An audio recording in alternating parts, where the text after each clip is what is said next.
जोहार नमस्कार, स्वागत है आप लोग को फिर से हमारे एक नए वीडियो में। और आज हम लोग जानेंगे कि झारखंड के गोड्डा जिले के रहने वाले सूर्य हांसदा, आखिर सूर्य हांसदा कौन थे और उनका इनकाउंटर क्यों हुआ? क्या वे कुख्यात गैंगस्टर थे? क्या वे अपराधी थे या फिर समाज सेवी थे? आइए इस विषय पर समझते हैं और इस विषय पर बात करते हैं, चूंकि यह मुद्दा सोशल मीडिया पे काफी तेजी से वायरल हो रहा है कि सूर्य हांसदा के जो इनकाउंटर हुआ उस इनकाउंटर को लेकर सीबीआई जांच होनी चाहिए। आखिर लोग क्यों सूर्य हांसदा, जब प्रशासन उनका इनकाउंटर की उसके बावजूद क्यों लोग यह चाह रहे हैं कि सूर्य हांसदा के इनकाउंटर का सीबीआई जांच हो? और इस मुद्दे को लेकर टाइगर जयराम मातो भी उनके घर पहुंचे और उनके घर वाले और उनके गांव वालों से बात कर किए और जानने का प्रयास किया कि सूर्य हांसदा किस किस्म का व्यक्ति थे। और वहां उन लोगों ने बताया, टाइगर जयराम महतो को बखूबी बताया और उनके परिवार वाले सोशल मीडिया में पूर्व में भी बता चुके थे कि सूर्य हांसदा अपने नाम से 200 से 250 बच्चों को, जो अनाथ बच्चे हैं, उनके लिए एक विद्यालय खोले थे और उनके विद्यालय का संचालन का पूरी जिम्मेवारी सूर्य हांसदा की थी। और सूर्य हांसदा अपने खर्च से उन बच्चों को पढ़ाया लिखाया करते थे। ये सब बातें टाइगर जयराम महतो को जानकारी दी गई। उसके बाद आज बीजेपी के कई सारे नेता उस सूर्य हांसदा के घर पहुंचे और मामले को जानकारी लेने का प्रयास किए और यह जानने का प्रयास किए कि आखिर सूर्य हांसदा को क्यों मारा गया आखिर। और जब जानने का प्रयास किए तो वहां बताया गया उनके परिवार वालों के द्वारा कि सूर्य हांसदा पूर्व में भी लगातार शोषित पीड़ितों के लिए आवाज उठाते थे, यहाँ के बच्चों के लिए स्कूल का मांग करते थे, यहाँ के बच्चों को पढ़ा अपने खर्च से पढ़ाया लिखाया करते थे। उसके बावजूद सूर्य हांसदा के ऊपर कहीं ना कहीं यह आरोप लगा दिया गया कि सूर्य हांसदा जो कोयला व्यवसायी हैं उनको धमकाते हैं, जो ट्रक संचालक हैं उनको धमकाते हैं। इसी क्रम में सूर्य हांसदा को लगातार पकड़ने का प्रयास किया जा रहा था, लेकिन सूर्य हांसदा वहां छुप रहे थे। तो इन सब बातों को उनके परिवार के लोगों के द्वारा बताया गया और यह भी बताया गया कि सूर्य हांसदा को जिस प्रकार से इनकाउंटर किया गया है, उनके परिवार वाले भी यह संदेह जता रहे हैं कि कहीं ना कहीं सूर्य हांसदा का इनकाउंटर नहीं, पूर्व मर्डर है। उसके बाद इनकाउंटर का बहाना कर दिया गया। जिस प्रकार से उनके परिवार वाले बता रहे हैं कि अगर सूर्य हांसदा का मर्डर हुआ है तो उनके शरीर में जला हुआ निशान कहाँ से आया? ये कहीं ना कहीं सवाल है। और टाइगर जयराम महतो ने भी इस विषय पर सवाल खड़ा किया है कि अगर सूर्य हांसदा का इनकाउंटर हुआ तो उनके शरीर में जो जला हुआ निशान है, साफ साफ इमेज में दिख रहा है, फोटो में के माध्यम से सोशल मीडिया में जो फोटो वायरल है, वीडियो वायरल है, उसके माध्यम से साफ साफ देखने के लिए मिल रहा है कि सूर्य हांसदा का जो शरीर है उसमें शरीर के अंदर कई जगह जला हुआ निशान है। और यह देखने से यह प्रतीत नहीं हो रहा है कि सूर्य हांसदा का इनकाउंटर हुआ है। कहीं ना कहीं ये जांच का विषय है, मैं इस पर सवाल नहीं खड़ा करूंगा, लेकिन यह कहीं ना कहीं जांच का विषय है और इस पर जांच होनी चाहिए। और टाइगर जयराम महतो ने बखूबी अब क्या आवाज उठाने का प्रयास किया है मीडिया के माध्यम से, और यह बताने का प्रयास किया है कि अगर सूर्य हांसदा कुख्यात अपराधी था तो उनको अपराधी कौन बनाया? आखिर सूर्य हांसदा अपराधी कैसे बन जाता है? आदिवासी समाज के लोग ही अपराधी क्यों बनते हैं? मूलवासी समाज के लोग ही अपराधी क्यों बनते हैं? और बाहर के जो लोग आते हैं वो लोग क्यों नहीं अपराधी बन पाते? ये कहीं ना कहीं टाइगर जयराम महतो का सवाल था। और आज जो जिस तरह से बीजेपी के कई सारे नेता लोग पहुंचे वहां और बीजेपी के कई सारे नेता लोग पहुंचे वहां और यह जानने का प्रयास किए कि क्या सूर्य हांसदा सही में कोई गलत कार्यों में संलिप्त थे? क्या सही में सूर्य हांसदा का जो सोशल मीडिया में फोटो और उनके जो बच्चे थे, जो अनाथ बच्चे को सूर्य हांसदा के द्वारा पढ़ाया जा रहा था, या हकीकत में सूर्य हांसदा अपने खर्च से उन बच्चों को पढ़ाते थे? और इस तरह के कई सारे मुद्दों को लेकर जयराम महतो जी पहुंचे कल और आज ये बीजेपी के नेता सब पहुंचे और देखने का प्रयास किया, उनके स्कूल का भी जायजा लिया, निरीक्षण किया गया। हकीकत वहां यह देखने के लिए मिला कि सूर्य हांसदा जी अपने खर्च से कहीं ना कहीं विद्यालय को संचालन कर रहे थे और कहीं ना कहीं जो अनाथ बच्चे थे उनका सहारा बन के खुट्टे की तरह खड़े थे। अब जब यहाँ आज बीजेपी के नेता लोग जब वहां पहुंचे तो कहीं ना कहीं उन बच्चों का, जो बच्चे का भरण पोषण सूर्य हांसदा के द्वारा किया जाता था, जिन बच्चों का पालन पोषण और पढ़ाई लिखाई की सारी जिम्मेवारी सूर्य हांसदा के ऊपर थी, आज बीजेपी के नेताओं से भी उन बच्चों के द्वारा यह मांग किया गया कि इस हत्या का कहीं ना कहीं सीबीआई जांच हो।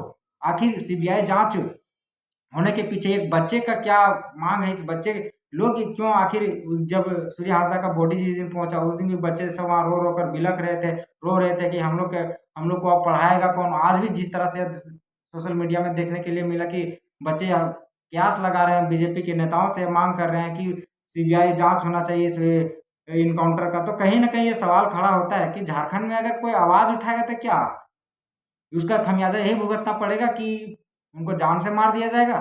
ये मैं सवाल इसलिए खड़ा कर रहा हूँ कि चूंकि देखिए, अगर वे अपराधी थे तो कहीं न कहीं अगर अपराधी थे तो आपको गिरफ्तार करना चाहिए था। गिरफ्तार करके कहीं न कहीं न्यायालय बना हुआ है, कहीं न कहीं न्यायपालिका का 3 अंग है, उन अंगों में आपको ले जाके पेश करना चाहिए था।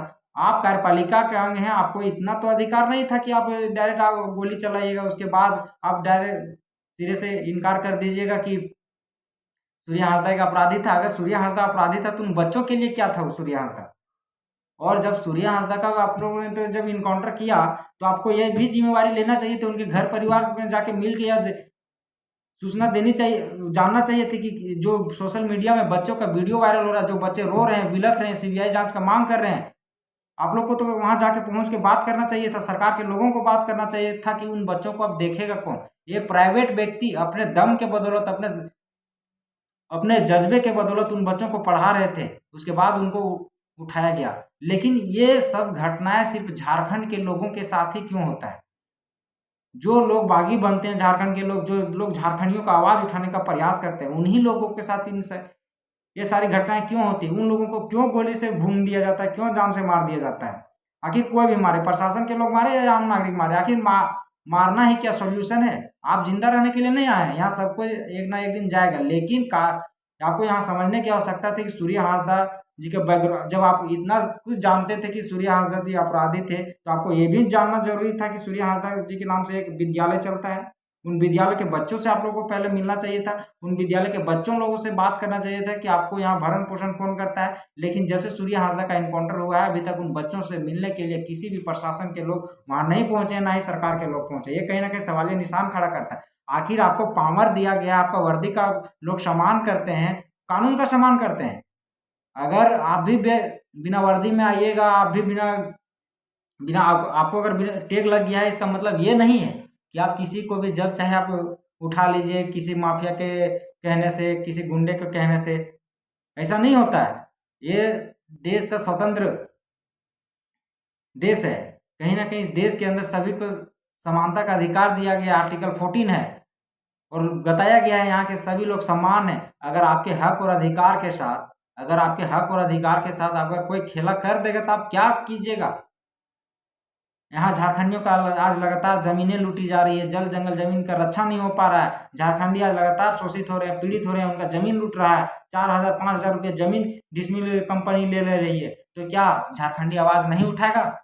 वो अपना घर में आवाज नहीं उठाएगा तो कहाँ उठाएगा? अपना घर में आवाज उठा रहा है तो उनको गोली से भून दिया जा रहा है। और इस मुद्दे को लेकर टाइगर जयराम माथुर ने जिस प्रकार से आवाज को बुलंद किया, और आज बीजेपी के नेताओं ने भी आवाज को बुलंद किया, लेकिन अब देखने वाली बात हुई क्या ये सिर्फ राजनीतिकरण बन के रह जाता है या सूर्य हांसदा को हकीकत में न्याय मिल पाता है? कहीं ना कहीं सूर्य हांसदा जी एक समाज सेवी व्यक्ति थे। जिस तरह से उनका वीडियो देखने के बाद पता चल रहा है कि ये सूर्य हांसदा जी के जो वीडियो है, कहीं ना कोई उतना बच्चा को कोई लोग नहीं सिखा सकता। आप भी जान सकते हैं, अगर वो आतंकवादी होता तो उतना बच्चा उनके लिए नहीं रोता। आपको ये चीज अनुभव होना चाहिए। आप भी प्रशासन के लोग हैं, आप लोग भी पढ़े लिखे लोग हैं, लेकिन कहीं ना कहीं इस तरह के आप लोग अगर रवैया कीजिएगा तो प्रशासन से लोगों का भरोसा आज इसलिए उठ रहा है। आज एक आर्मी का जवान जब यहाँ के कोई भी नागरिक देखता है तो कहीं ना कहीं उनको यह एहसास होता है कि हम आर्मी के जवान के सामने हैं, मतलब सुरक्षित है। लेकिन आज प्रशासन को जब लोग देख लेता है तो कहीं ना कहीं उनके अंदर भय हो जाता है कि नहीं, हम तो प्रशासन के सामने सुरक्षित नहीं है। कारण यही है, जब प्रशासन किसी आंदोलन, कोई व्यक्ति आंदोलन कर रहा होता है और उस जगह पर प्रशासन पहुंच जाती है तो अंदर दिल से उस व्यक्ति को डर लगता है कि कहीं ना कहीं प्रशासन आ गया, गलत है, कहीं ना कहीं आरोप में हम लोग फंस जाएंगे किसी ना किसी तरह से। आखिर यह डर क्यों पैदा हुआ? आप लोग यहाँ के लोगों के मित्र बन के रहना चाहिए था। आज कहीं ना कहीं प्रशासन के लोग जिस तरह से बात करते हैं, उनका बात करने का लहजा आप देखिएगा। हम सभी प्रशासन के लोगों को यह आरोप नहीं लगाना चाहता हूँ, लेकिन कई सारे ऐसे लोग हैं जो अपने से उम्र में बड़े लोगों को भी, आप भले कानूनी ओहदे पर हैं लेकिन कानून भी ये नहीं कहता कि कि कोई भी प्रशासन लोग अपने से नीचे स्तर के लोगों को या तो उम्र से अपने से बड़े स्तर के लोगों को तुम ताम से बात करे। लेकिन आज कई सारे जगह पे यह देखने के लिए मिल रहा है कि उनके पिताजी के समान कई सारे लोग होते हैं और उन लोगों के साथ तुम के साथ बात किया जाता है। ये कहीं ना कहीं झारखंड का रवैया हो गया है। और अगर आप झारखंडी नहीं जागे और इस तरह से पार्टी पॉलिसी के चक्कर में लड़ते रहे अपने आप में, तो आपको भी नष्ट किया जाएगा एक दिन। ये कहीं ना कहीं गंभीर विषय है। झारखंडियों को जागना चाहिए और तमाम आदिवासी मूलवासी को भी जागना चाहिए और सरकार से सवाल करनी चाहिए कि आदिवासी का सरकार है, आप एक बार भी क्यों नहीं जायजा लेने का